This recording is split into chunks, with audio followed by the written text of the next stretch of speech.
વડોદરા મહાનગરપાલિકાનો અનગઢ વહીવટ સામે આવ્યો છે. પાણીનું કનેક્શન નહીં હોવા છતાં વેપારીને વેરો ફટકારવામાં આવી રહ્યો છે.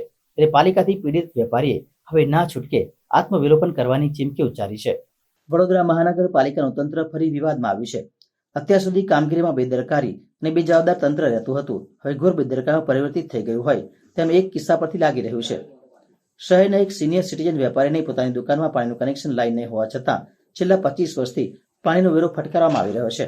મળેલી માહિતી અનુસાર શહેરના કડક બજારના સિનિયર સિટીઝન દુકાનદારને છેલ્લા 25 વર્ષથી પાલિકાનો કડવો અનુભવ થઈ રહ્યો છે. વેપારી અનિલભાઈ લીંબચિયા કડક બજારમાં વર્ષોથી પોતાની દુકાન ધરાવે છે.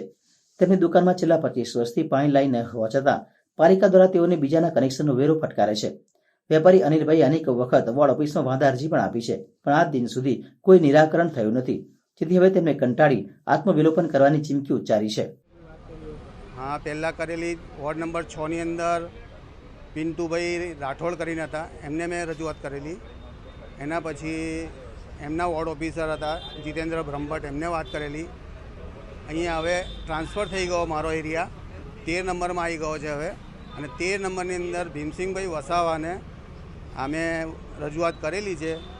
પણ જે જૂની ઓફિસમાંથી જે માહિતી આવી હતી એ કે જે અમારી પાસે આવી જ નથી. મેં હમણાં છેલ્લે એ માહિતી એમને બતાવી બી, પણ એ લોકો કહે છે કે નહીં, અમને તો ત્યાંથી અમારી પાસે નથી આવી. વેરો નહીં ભરે તો હવે તો એમને આગળ ખબર છે કે મારી દુકાન સીલ મારી દે કે ગમે તે કરી શકે છે એ લોકો. પણ હવે બીજાનું કનેક્શન હું કેવી રીતે ભરું? અને એ બી 1 to manyનું કનેક્શન છે. નહીં, મેયરને હમણાં નથી કરી મેં. અને કોઈ મને આમ તો શું છે કે હું ત્યાં સુધી પહોંચેલો હતો, પણ બધે સ્પીડ બ્રેકર લાગેલા છે.